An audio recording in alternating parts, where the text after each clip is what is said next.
Served as consultant to many organizations, governments, universities, national labs, and so on. He has written many books, as you all know. I guess many of you just know Sagan from your reading of the book, Kenneth Walls and Scott Sagan, that dialogue debate. But then he has written many other books, so I don't think I want to repeat the list. Professor Sagan received the Andrew Carnegie Fellowship from the Carnegie Foundation in 2018. In 2017, he received the International Studies Association's Susan Strange Award, which recognized a scholar whose singular intellect, assertiveness, and insight most challenging conventional wisdom and intellectual and organizational complacency in the International Studies Committee. Professor Sagan also was the recipient of National Academy of Sciences William Catherine Estes Award in 2015, and also International Studies Association's International Security Studies Section Distinguished Scholar Award. He has received numerous other awards from different organizations, including teaching award at the university. And getting a teaching award sounds simple, but not easy. Getting a 6.1 teaching award is very not easy, but he has received 4 teaching awards from Stanford. Anyway, without any further ado, let's welcome Scott Sagan.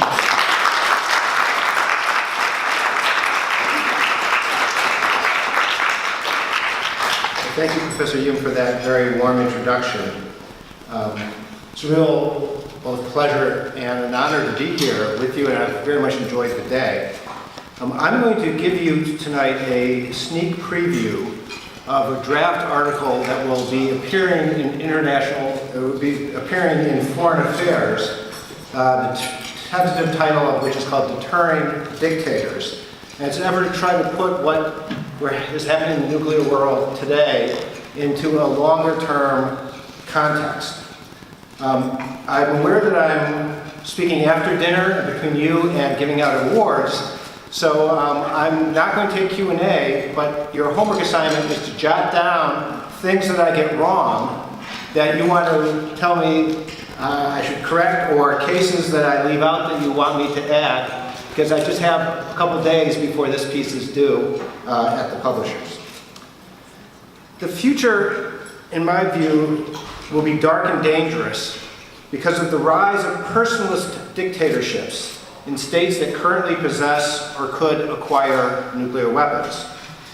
Personalist dictators differ from ordinary autocrats because they are leaders that have such dominant personal power in their state that other institutions, parties, politburos, even the military, cannot overrule leadership decisions. Personalist dictators make decisions on a whim, which creates a grave challenge to the whole concept of nuclear stability.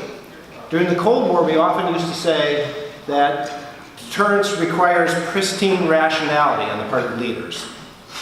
Today, it's become apparent that successful deterrence does not require rationality. Rather, it requires an adequate sense of checks and balances to prevent a personalist leader's irrational or misinformed decisions from leading to a nuclear war.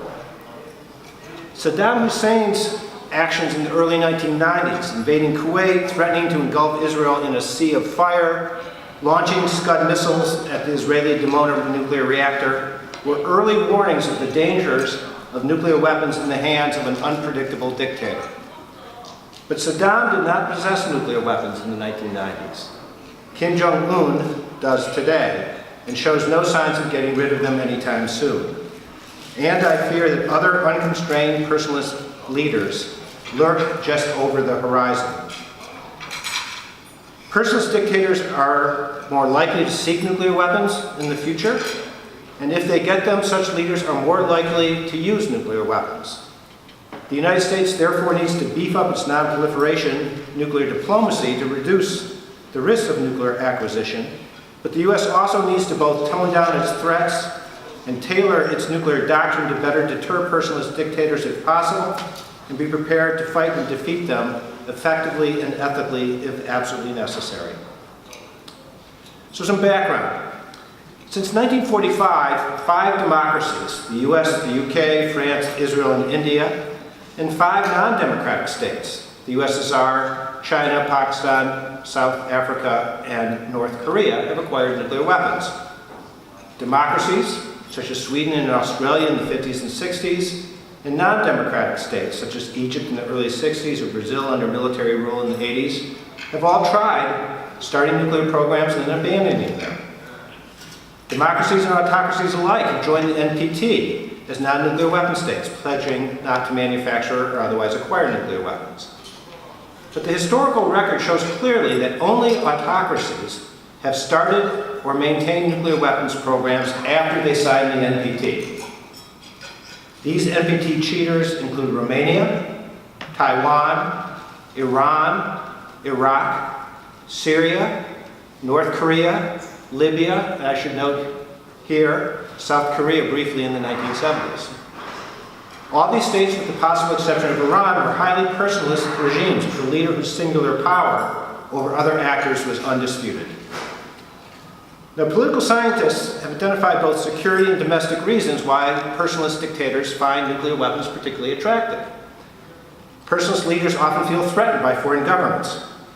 In addition, personalist dictators commonly fear that increasing their conventional forces to counter such external threats might increase internal threats, especially the risk of a military coup.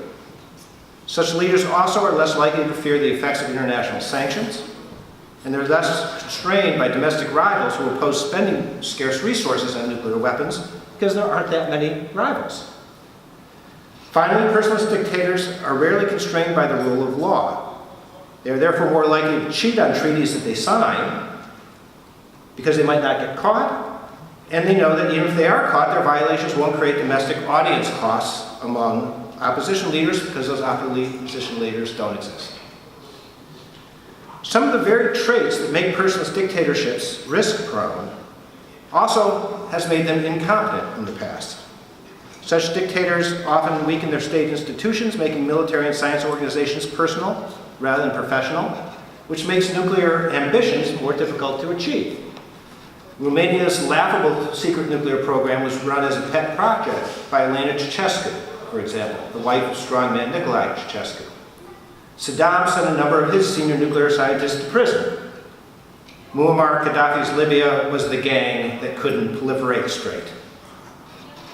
North Korea's success, therefore, represents a real watershed in the history of nuclear proliferation, a highly personalist dictatorship that acquired a large number of nuclear weapons and the means to deliver them.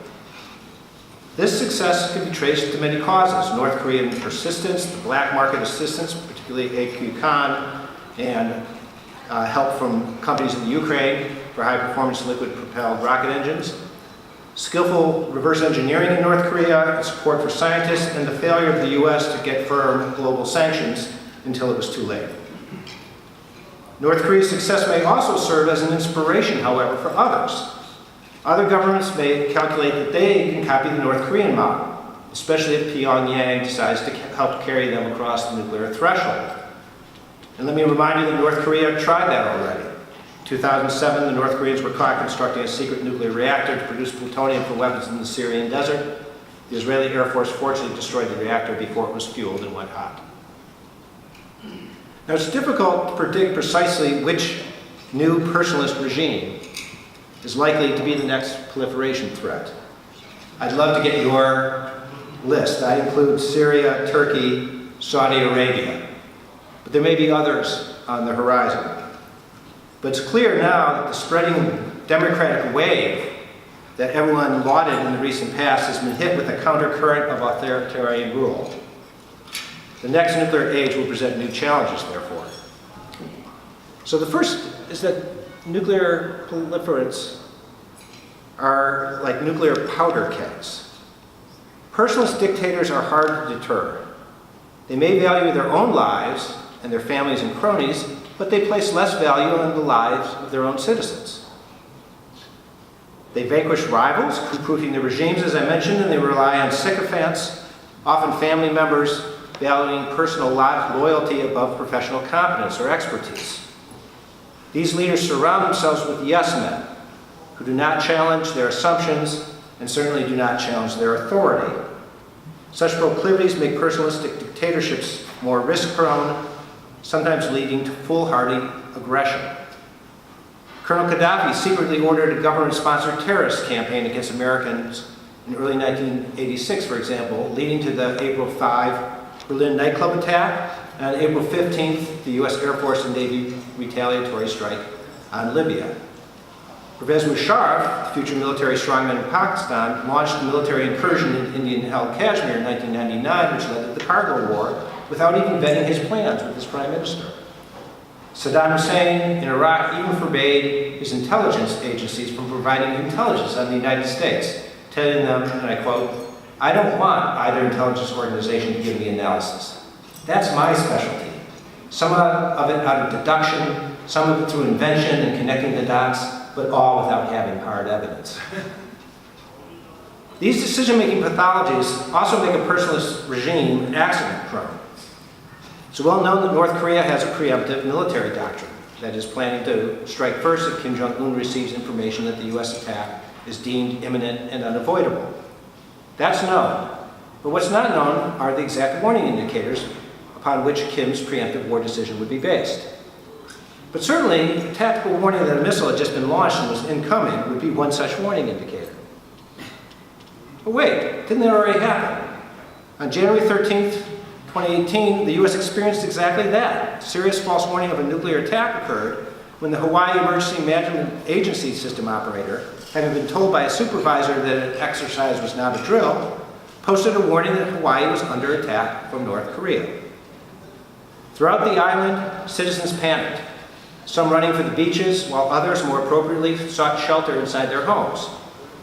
In Washington, however, no one panicked, for three basic reasons. First, the US has sophisticated redundant warning systems, none of which said there was an attack coming. Second, the United States has highly professional civil defense and military officers who reported up the chain that there had been a mistake. Third, no high-level official really believed that Kim Jong-un was about to launch an unprovoked nuclear attack on Hawaii. Accidents happen, but under those conditions, a false warning incident did not lead to a precipitous response and an accidental war. Now imagine for a moment what would have occurred had a similar incident like this occurred in Pyongyang, rather than in Hawaii. First, the North Koreans lack a sophisticated and redundant warning system. If there was a false warning of an attack or detonation, no alternative system would have provided evidence to the contrary. Second, the likelihood that the military in North Korea would report on a serious weakness or mistake is low, because you don't get fired for making mistakes in Pyongyang, you can get killed. Third, Kim Jong-un is likely to believe the United States might launch a surprise attack against him. Why? Because President Donald Trump has so often said exactly that. So what can we do to prevent proliferation, and what can we do to encourage better deterrence? Regarding proliferation, the United States, in my judgment, should not rule out using military force against would-be proliferators if necessary. Yet it is always preferable to prevent proliferation through diplomacy rather than through attacking nuclear states or trying to deter them after they have acquired the bomb. An effective non-proliferation policy, however, will require a major revival of diplomatic cooperation rather than military competition with Russia. The George W. Bush administration, after the revelations of the AQ-CON network, wisely created the Proliferation Security Initiative, in which over 100 nations coordinated intelligence and interdiction against weapons of mass destruction smugglers. During the Obama administration, we all know of the major progress made in sharing nuclear security best practices and in reducing highly enriched uranium in research reactors around the globe. But the North Korean success story demonstrates that these efforts were insufficient, and the U.S. needs to push for additional global missile and nuclear technology anti-smuggling measures. Another important non-proliferation improvement would be to have all NPT members sign and ratify the additional protocol of the IAEA, which requires signatories to open any suspected nuclear facilities on demand. There are many holdouts against ratifying the AP today, and it is alarming that some of those governments, including Saudi Arabia and Syria, are also states that one should worry about as potential future proliferators. Unfortunately, the nuclear weapons ban treaty, which many non-nuclear states signed at the UN in 2017, does not require signatories to ratify the additional protocol, relying on trust more than strict inspection procedures. The next NPT review conference will take place in 2020, and a major push for universal ratification of the additional protocol would be prudent. Finally, the U.S. should pursue cooperation with all states that sell advanced nuclear technology to reduce the risk that states that develop nuclear energy plants do not also start uranium enrichment and plutonium reprocessing facilities. At a minimum, the U.S. should not assist states to acquire nuclear-related technology if they refuse to sign and ratify the additional protocol. Unfortunately, the Trump administration's proposed nuclear technology deal with Saudi Arabia reportedly does not require such enhanced safeguards. There's a very good poster outside about that. The next section is called Making Deterrence Personal, and I think it's going to be the most controversial. In 2017, then National Security Advisor H.R. McMasters challenged those who favored deterring Kim Jong-un by saying, quotes, "Classical deterrence theory, how does that apply to a regime like North Korea? A regime that engages in unspeakable brutality against its own people, a regime that poses a continuous threat to its neighbors, and now presents a direct threat to the United States with weapons of mass destruction, a regime that imprisons and murders anyone who seems to oppose that regime, including members of his own family, using sarin gas in a public airport." The answer to McMaster is that you deter such a regime not by threatening its people, but by threatening the life of the personalist dictator and the existence of his regime. Dictators who starve their own people to stay in power are not likely to be deterred from aggression by threats against their citizens. But that's exactly what the U.S. sometimes does. U.S. leaders do that, often with rhetorical flourish. The vexing challenge we face is how to threaten dictatorial leaders directly without encouraging preemption and accidental war. A prudent deterrent doctrine against dictators must correctly identify the target, the personalist dictator and his regime, and the conditions threatening retaliation only in response to aggression, and should try to discourage the senior military officers in personalist dictatorships from following any rash and suicidal order that they receive. Barack Obama's 2010 nuclear posture review walked that fine line regarding chemical and biological weapons attacks, saying, quotes, that any state that uses chemical or biological weapons against the United States or its allies and partners would face the prospect of a devastating conventional military response, and any individuals responsible for the attack, whether national leaders or military commanders, would be held fully accountable. The U.S. doctrine should increase the likelihood that any military commander in a personalist dictatorship has more to fear from the U.S. if he carries out an irrational order than he fears from his national leader if he fails to follow such an order in war. Officers, in short, should be promised golden parachutes if they disobey nuclear dictators.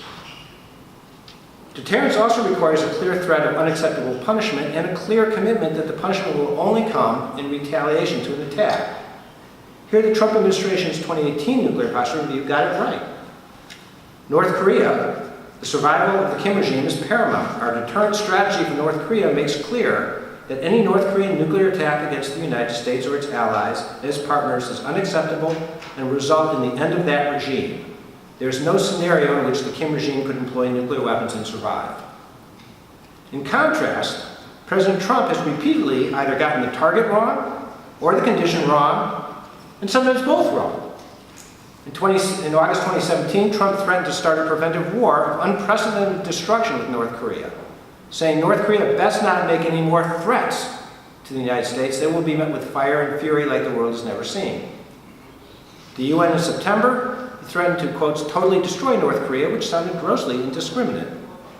In one press conference in May 2018, he both threatened to start a preventive war against North Korea, and through a comparison to Libya and Gaddafi, Trump threatened both the North Korean people and their leader. In Libya, he said, we decimated that country. That country was decimated. And if you look at the model with Gaddafi, that was total decimation. Now that model would take place in North Korea if we don't make a deal, most likely. The 2018 nuclear posture review also recognized the need to tailor deterrence, was the phrase used, to influence different kinds of enemies in different ways. For example, it called for the development of lower-yield nuclear weapons for U.S. submarines to counter the Russian development of lower-yield nuclear weapons facing NATO. This new weapons program was widely criticized for making nuclear war more likely. But a paradox of deterrence suggests the opposite is true. By making a limited and more discreet U.S. nuclear weapons response possible, the lower yield weapons will make the U.S. threat to retaliate more credible and thus make any war with Russia less likely. The administration, in my judgment, missed an opportunity, however, to call for lower yield nuclear weapons and advanced conventional weapons to reduce collateral damage in any future conflict with the new proliferator. Such smart deterrence would be more ethical and more effective. More ethical because it would focus on killing only those leaders and soldiers responsible for aggression, as opposed to innocent civilians, and more effective because the possibility of U.S. retaliation would be more inherently credible. Now, I've called this in the past with Jeffrey Lewis the nuclear necessity principle, arguing that the U.S. military should not plan to use nuclear weapons against any target that could be effectively destroyed with conventional weapons, and should furthermore use only the lowest yield nuclear weapon possible against the few deeply buried or hardened targets that could not be destroyed by U.S. conventional forces. One critic to our proposal said that this would reduce collateral damage, and that reducing collateral damage would weaken deterrence. But if the U.S. uses collateral damage for the sake of deterrence, it's no longer collateral. Indeed, that policy is illegal. We should always prefer conventional military options. Yet as long as we have nuclear weapons, we must have plans to use them if necessary. Such plans should conform as much as possible to the laws of armed conflict and the just war principles of non-combatant immunity, necessity, and proportionality. A more discriminate nuclear doctrine would also improve reassurance to U.S. allies.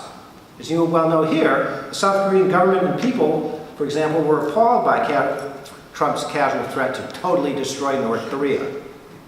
Such a policy could simultaneously demonstrate to non-nuclear weapon states parties at the NPT that the U.S. is honoring its commitment under Article 6 to work in good faith towards the eventual elimination of nuclear weapons. And finally, a more ethical nuclear and targeting doctrine would over the long term be more likely to be supported and sustained by the U.S. public. The U.S. public may be extremely hawkish about using nuclear weapons, as recent public opinion surveys have shown, but the arc of history should be bent slowly and surely towards just war doctrine. Now, I especially appreciate on this last section whether I should do this. Alec Wellerstein's nuke map software permits analysts to calculate the estimated fatalities for different North Korean targets and demonstrates both the limits and the importance of using lower yield weapons. It's a gruesome exercise, but for example, if the United States military decided to use a nuclear weapon in retaliation against the DPRK's hardened command and control bunker outside of Cheongha, if it used the W-78, a 335 kiloton weapon, nuke map tells you that 26,160 civilians would be killed. We used a 100 KT weapon, W-76, on our SLBMs, 16,000 civilians would be killed. And if we used the new 6.5, the proposed W-76-2, 2,860 people would be killed. Any act of nuclear retaliation would be tragic, but it need not be both indiscriminate and disproportionate. So I'll conclude that after the Cold War, many politicians and pundits, scholars and soldiers thought the danger of nuclear war had been placed in the dustbin of history. Barack Obama, in his famous 2009 Prague speech, renewed the U.S. commitment to work towards a world free of nuclear weapons. That was a brave and lofty vision. What a difference a decade makes. Today we face a nuclear future in which one or more personalist dictators can make life and death decisions for their enemies or for their people, or for many people around the globe.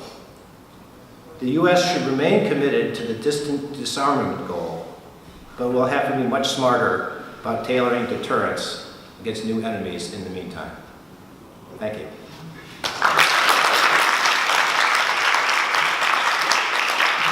I know that you're going to get awards, so I do hope you will come up to me afterwards and tomorrow and say, you got X wrong or X right, and help me push this forward to its final version. Thank you.